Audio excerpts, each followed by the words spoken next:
La religión y el heavy metal siempre han parecido enemigos naturales. Aunque hoy en día existen bandas de metal con temáticas cristianas, musulmanas o incluso espirituales, durante los años 80 el género fue convertido en el chivo expiatorio perfecto. En lugar de preguntarse por qué tantos jóvenes sufrían de depresión, adicciones o abandono, era más sencillo señalar a una banda de heavy metal y culpar a su música. Hoy vamos a hablar del asqueroso juicio a Judas Priest. Todo comienza con dos amigos inseparables, Raymond Belknap y James Vince. Curiosamente, quienes los conocían decían que Raymond era más reservado y tranquilo, mientras que James era impulsivo, hablador y problemático. El 23 de diciembre de 1985, ambos consumieron alcohol y estupefacientes mientras escuchaban Staining Class, álbum publicado por Judas en 1978, y que uno de ellos había recibido como regalo de cumpleaños. Horas después, caminaron hasta el patio trasero de una iglesia con una escopeta y tomaron la decisión de dejar este plano. Raymond fue el primero. Antes de dispararse le dijo a su amigo, «Nos vemos en el otro lado». Ahora James tenía dos enormes presiones sobre sus hombros. Por un lado sentía que si no lo hacía estaría fallándole a su mejor amigo, pero al mismo tiempo una parte de él quería seguir viviendo. Cuando apretó el gatillo por un movimiento involuntario de su cuerpo, el disparo no terminó con su vida. Lo que ocurrió fue, en cierto modo, aún peor. Sobrevivió, pero con el rostro completamente desfigurado. Mientras la policía investigaba, las familias comenzaron a buscar respuestas. Descubrieron que una de las últimas canciones que los jóvenes habían escuchado era Better By You, Better By Me de Judas Priest.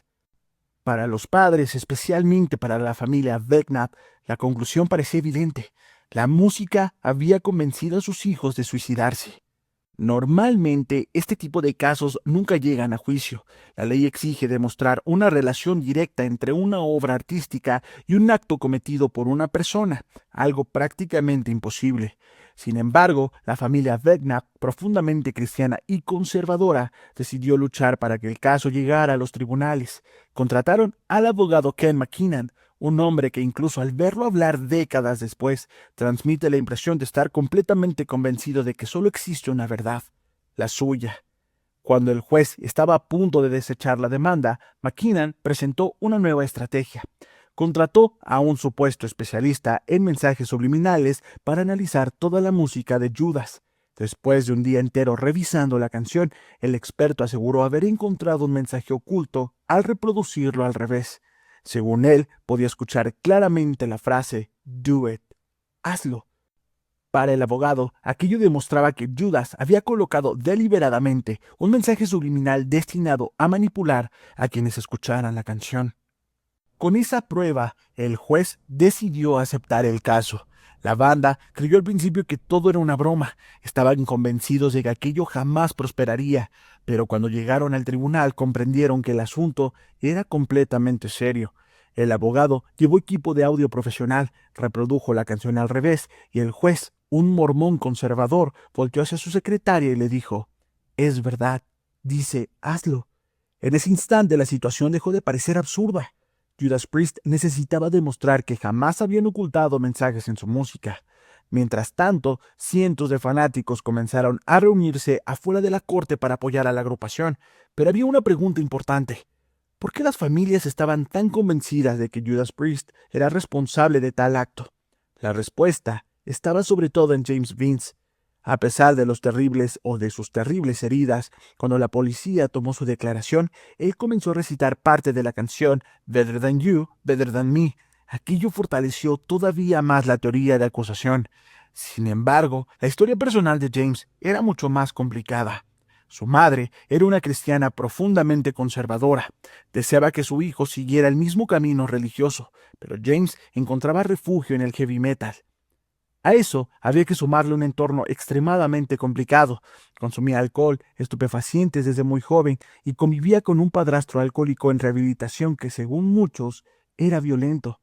Después del intento de suicidio, la presión sobre James aumentó todavía más. Su madre insistía constantemente en que Judas Priest eran los verdaderos culpables. Asustado, confundido y completamente vulnerable, James terminó aceptando acusando a su banda favorita, de que ellos lo habían forzado a hacer lo que hizo. Mientras tanto, el productor del disco también fue llamado a declarar. Negó categóricamente haber colocado mensajes subliminales y explicó que semejante práctica no tenía ningún sentido durante una grabación profesional. Pero la acusación seguía insistiendo. Incluso Rob Halford tuvo que prepararse para interpretar la canción frente al tribunal y demostrar que el supuesto duet no era más que una combinación accidental entre una inflexión vocal, la guitarra y la batería. Aún así, parecía no ser suficiente. La prensa, los programas de televisión y los grupos evangelistas comenzaron a hablar de una supuesta epidemia de mensajes subliminales que estaban destruyendo a la juventud norteamericana. Incluso había mensajes en las galletas Ritz. Cuando parecía que todo estaba perdido, la defensa decidió utilizar exactamente la misma metodología de la acusación. Si realmente podían encontrarse mensajes ocultos reproduciendo sonidos al revés, entonces también aparecerían en cualquier otra grabación. Y así ocurrió. Encontraron decenas de frases absurdas e involuntarias. Una de las más famosas sonaba como: ¿me regalas una menta sabor pepino? El juez quedó sorprendido. Comprendió que el cerebro humano tiene una enorme capacidad para encontrar palabras donde en realidad solo existen sonidos aleatorios. Finalmente, Judas Priest fue declarado inocente, pero la historia no terminó ahí. James Vince jamás pudo recuperarse. La presión mediática, el rechazo social, sus problemas de salud mental y las secuelas físicas terminaron destruyendo su vida. Tiempo después fue internado en una institución psiquiátrica. Un año más tarde, falleció por una sobredosis.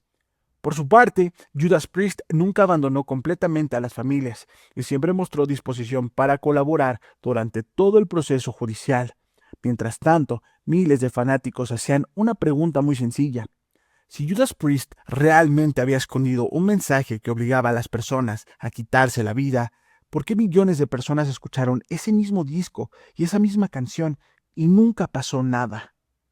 En sí, este caso nunca trató realmente sobre una canción, trató sobre dos jóvenes con problemas emocionales, adicciones, conflictos familiares y un entorno que llevaba años ignorando las señales de alarma. Es mucho más fácil culpar a un disco, a una película o a un videojuego que aceptar que muchas veces la sociedad llega demasiado tarde para escuchar a quienes están pidiendo ayuda. Lo mismo ocurrió con Ozzy Osbourne, con Marilyn Manson después de Columbine y cuando muchas otras bandas que fueron convertidas en el enemigo perfecto. La música puede acompañar nuestros mejores y peores momentos, pero no toma decisiones por nosotros. Quizá la verdadera pregunta nunca fue si Judas Priest escondió un mensaje subliminal.